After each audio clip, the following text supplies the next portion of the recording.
left of Bad Boy, gang founder Johnny Whiteboy. I have a rap sheet that's pretty long. Theft, murders, assaults, kidnapping, possession of handguns, narcotics.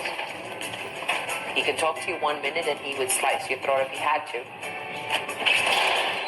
I got like 13 buckshots from a shotgun.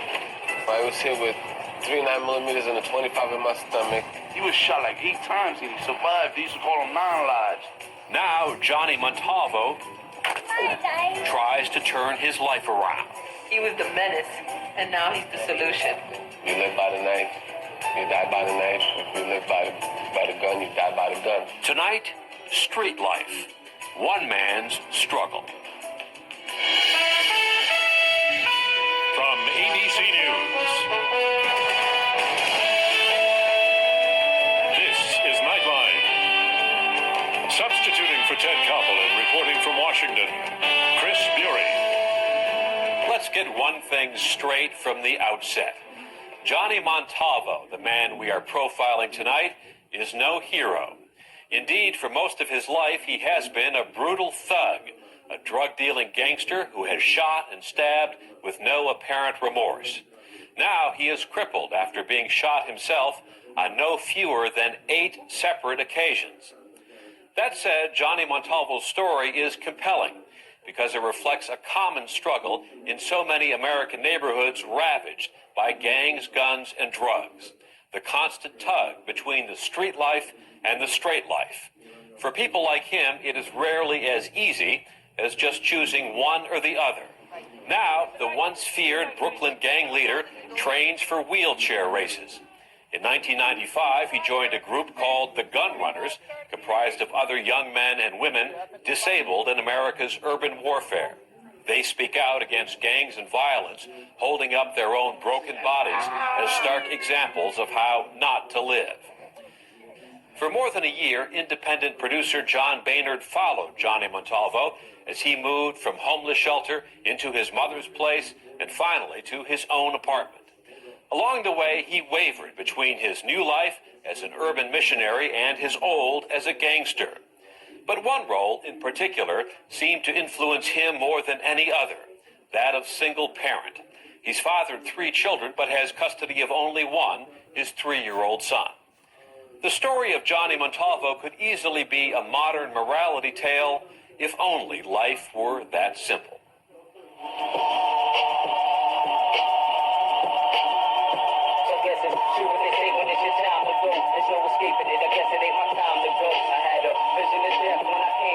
I'm John Modalvo.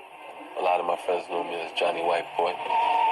When I heard his name in the street, it was just someone that me, as a wife and a mother at the time, would cross the street to avoid.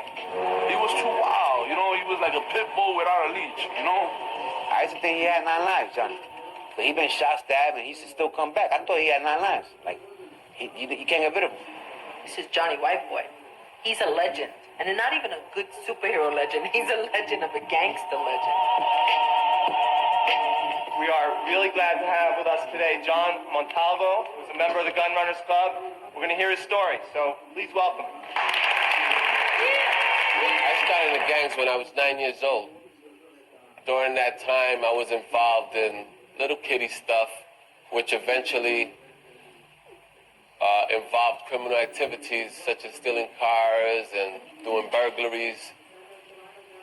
By age 11, I was already carrying a strap, and I was in a more organized gang called the Young Rican Saints. We stole cars, sold drugs, had shootings, and so forth. I've shot people, I've stabbed people, but that's the only further I can go. There's a camera there. There's a lot of things that are out there that kids don't know about, and someone should try to share with them, you know, the possibilities of winding up in a wheelchair or winding up in prison for the rest of their lives or winding up dead. Now, I've been shot 8 different occasions. I've been hit with 9mm, 380s, 38s, 25s, 45s, bust shot for shotguns. I was stabbed twice. I was ripped with a razor from my temporalis to my chin. October 24th, 1988. I was put in a wheelchair. I was hit 3 times that night. with a 380. And my life hasn't been the same ever since. No more stairs, right? I didn't want to be in a wheelchair, you know. I couldn't face the reality that I was in a wheelchair. That kind of made me think a lot crazier, you might say. I just had no remorse for life. I didn't even care about my life. Everybody knew John. You know, some people feared him, some people respected him, and to him, all of a sudden, he's in his chair, now he's handicapped. That was an edge they had on him in the beginning. That's what he thought. Yeah, like, he thought this is a weakness. Now I gotta show them I'm more. Now I gotta show them I'm better, you know? I only knew his reputation in the street, which was ruthless. His exact words without sounding, you know, able to say this, but he just didn't give a f***. There was nothing that he cared about. And that was the reputation he had in the street. He could talk to you 1 minute and he would slice your throat if he had to. Not that he would do it out of sheer pleasure. There's a difference between people. Like, there's some people out there in the street now who just do things just because they're not all there. John would do it because he had a purpose, and if he had to do something to you, he would do it himself and look at you straight in the face and say, I did this to you because you did this to me. Speak with the time, most indubitably 91.5. Tune in, we diving inside the issues of crime, disease, drugs and sex. Expect to find intellectual minds. Life, harsh waters reporters. I'm the hood, Tom Brokaw. The ghetto Barbara Walker. The instinct. Hi, this is Susan Monsack, and we're back on the air with Teen Talk Live. But we're going to talk a little bit about being a victim of violence. Johnny, who is here with the gun runners, is somewhat paralyzed due to street violence. How were you a victim of drugs, gangs, and violence? I wouldn't exactly call it a victim. When I participated in the activities that I involved myself in, I knew that there was going to be some harsh repercussions. I wasn't really scared of dying. The money was good. You know, like I said, I've used it, I've sold it, you know. I can break down a key, you know.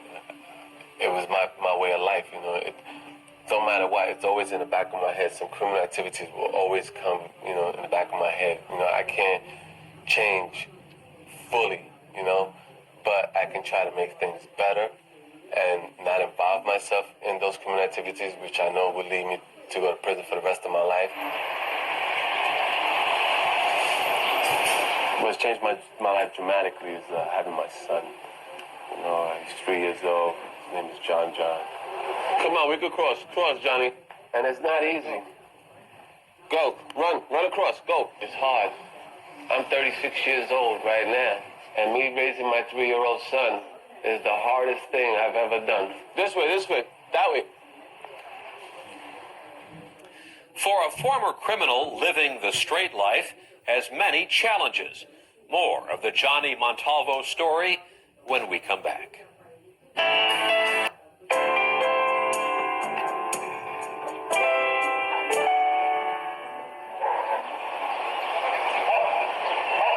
I have a rap sheet that's pretty long, and that rap sheet consists of 10 murders, assaults, kidnapping, truck jacking, grand larceny, auto, possession of handguns, narcotics, you name it, it's there.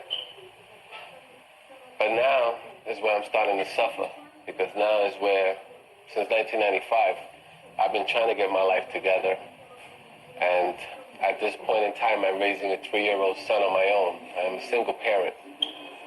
His mother is doing 6 to life in Albion Correctional Facility for selling close to a kilo of cocaine to an undercover cop. My name is John. When John was born, that was one of my happiest days of my life. It was an overwhelming experience, you know, to know, you know, I got a child. Now it's time for me to change my life and dedicate all my time and the responsibility to take care of him. Okay. Some people just have kids and it don't mean nothing to them. They still out there doing their thing.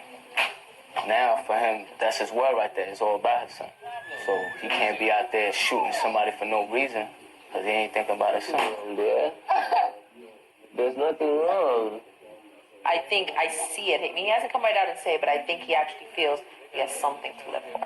I see it in his face. When he talks, now he talks about the future. He never talked about future, whether it was a day or a week, never. Talked about the past. He lived in the past. Give me a kiss. Give me a kiss. And John's trying to do the right thing because he sees now that it affects John. So he tries so hard. I see him, John would bottle and let's change in my eye. When John first brought the baby to the house, he was little, right? He would sit him on his lap in his wheelchair and I'd say, John, let me change for you. No, I have to learn how to do this. And he would change the baby's diaper on his lap and, and it was hysterical to see big, tough Johnny Whiteboy coming with a baby bag strapped to his wheelchair. To be a single parent, it is pretty hard. Sometimes I wonder how the young ladies out there can have 2 or 3 kids a shot, We'll get it when we come back. Oh, God. But it's kind of hard at times, to have him 7 days a week, You're pissing me off. Now you're not going to watch no Pokemon because you're not listening. It's not an easy task. It's fun sometimes doing it. But sometimes you have your setbacks where, if he doesn't listen or if you have to keep repeating yourself and, especially in the condition that I'm in, God forbid that if I tell him to stop while we're crossing the street and he doesn't listen and he continues going on, I can't catch him as fast. Come on, John, let's go. I moved in with my mom because unfortunately my criminal record haunted me. I was unable to get Section 8 or housing.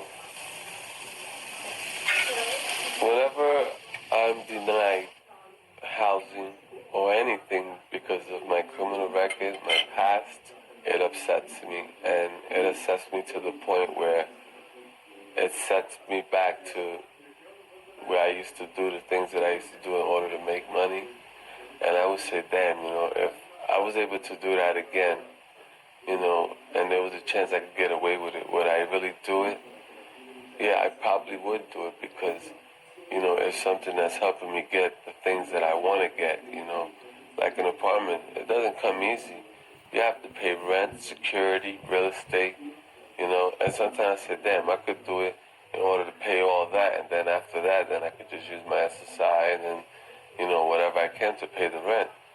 But then you start to think, wow, if I do this, and then if I did get caught, then I lose John.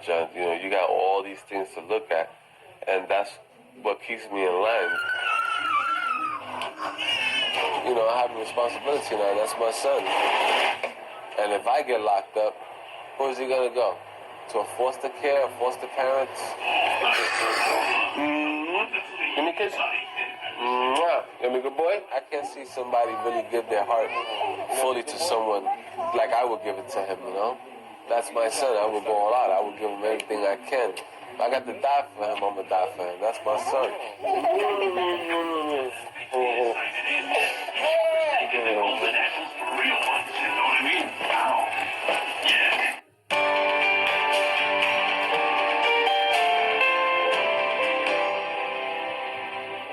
Reconocido para así cantar la girl y llevármelas conmigo desde el fondo de una loma. Yo chiquito empecé, pero fue pasando el time. I lost my cars, I lost my old lady, I lost everything. And why? Because I let the streets influence me. And if you let the streets influence you, believe me, there's 3 alternatives. You can wind up in prison, you can wind up dead, you can wind up in a wheelchair for the rest of your life. And there's a lifetime bid. As long as you participate in drugs, gangs, you have those 3 alternatives. Right, anybody else got any more questions? You dropped out of the game. Did any of the people that you was affiliated with try to turn on you? Nah, because when I retired, they already knew I was crazy, My boys was like, let him retire. And then by me retiring, one of my club brothers took over for me. So, I didn't have to worry about none of that. So doing crime or gang busting, that's easy to you. Going to work and trying to live a straight life, that's hard for you because you don't know that part. So to change, it's like a baby learning to crawl. We gotta learn to do good, and that's the process I'm doing now. But it don't come like overnight. I'm not hanging out no more. I'm gonna be a good guy from now on. It's not like that. I can't explain it to you because you gotta live it. We was in gangs. It's a totally different attitude from where we are now. Now we just civilians, you know. We work, you know. We still got that, you know, that thug inside of us, but you know, everybody got a family. We family people now, you know. All the guys that were in old school, they mostly them either died, got shot, or either died of AIDS, or been incarcerated for the last 25 years. You know, we like dinosaurs. You know? It was 13 I mean, of us. you can count us now with your both hands. You know. Dynamite, Flash, Donald, Cholo, and I can name them all because it's all a handful. Not too many of us left. If you have an opportunity to get out of it, get out of it while you're still young. You just let them know, you know, you don't want to be a part of the gang. You want to, you know, fulfill your life dreams or whatever. You try to do the right thing, go to school and get a job, and, you know, you could make something out of yourself. You're still young. You're 13 years old. It's been very beneficial to me because it's not only helped me to try to teach these kids that that's not the way of life, but it also helps me to rehabilitate myself. So it's all good, you know what I'm saying? And it's like being out there selling drugs and, you know, trying to get paid. The only thing is, I don't get it in green, you know. I get it within my heart, you know, helping someone. You know what I'm saying? So if you got a chance to get out of it, get out of it, bro. All right? Well up, bro. You're king too. That's all good. And now I have this place here, and fortunately everything's been working out so far. You know, I've been little by little getting the furniture and, you know, trying to make ends meet. I know eventually John's going to want to do what he wants to do because he's going to feel that, you know, he's a grown man already and so forth. And there might be a time I'm not going to be able to stop him, but I will be there by his side to try to express to him that if he takes that route, just to look at me, you know. I want him to understand I'm going to be there every step of the way of his life, whether he's 10 years old, 20 years old, 30, 40. As long as I'm alive, I'm going to be there by your side. Whether you're wrong or right, I'm going to be there for you. I'm not going to let nobody hurt you. But, you know, please take the heed that I want you to do right. I want you to, you know, make me proud and do something good. Hopefully he'll probably be a cop or a lawyer or something, you know. He'll probably do something that's going to be beneficial to him in life.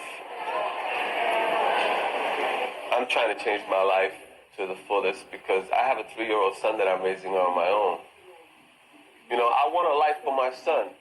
And this is why I have to do what I have to do in order for him to understand that being in the streets 24 hours a day, 7 days a week, smoking your blood and all that, you know, it's all good. You know what I'm saying? But as long as you get your education, you try to do the right thing, don't involve yourself in any gang activities, you can hang out with them, it's all good. You know what I'm saying? But don't join. So, you know, I hope you guys take the heat, get your education. You know, the gang that you have is your family. You know what I'm saying? Trying to build a life so that you're able to look out for your mom, your dad, you know? I think I have a chance to try to be a man and have a responsibility and go out there and get what I know I can get, whether it's an education, whether it's a job. You know, let me go out there and try to do this. Yeah, I see hope for John in this. You know, he changed. People that know him from the past, you know, say that Johnny has changed totally. You know, a whole 360 degrees. You know, he changed. You know, from where he used to be. He was the biggest problem at one point in the area. He was the menace, and now he's the solution. My God, he has an angel on his wing, right? Because he does have a very, very powerful guardian angel. He's gone through hell and back, this guy. And then the funny thing is, everybody says he's gone through hell and back, but I think he's done guided tours on his own down there, too. You can't hold a strong man down. Bullet holes didn't hold me down. Stab wounds, razor ripped in my face. Because, yeah, it's funny that it took my son to change my life. Be good, okay? Because if it wasn't for him, I probably would be getting in trouble, you know, because there's no responsibility, you know, I don't have nothing to worry about. But, you know, I have a responsibility now, that's my son. All right. I would have to sit him down and really express to him, you know, my ways of life and you know, what he's put me through and why I'm in this wheelchair today as he speaks to me. And he has to make that decision, you know. I would do everything in my means to show him that ain't the way of life, but he's left with this, you know, with the decision at the end, and I'm just hoping that it'll be the right decision. I'll be back with a final note in a moment. In his struggle to escape the street life, Johnny Montalvo has had several serious, if temporary, setbacks. Last August, he was arrested at the body shop where he worked when police found stolen cars inside. Those charges were thrown out. In 1999, he spent 7 months in jail before being acquitted of helping a friend flee a drive-by shooting. Now he claims his days of crime are over, but it's clear his struggle is not. That's our report for tonight. I'm Chris Bury in Washington. For all of us here at ABC News, good night.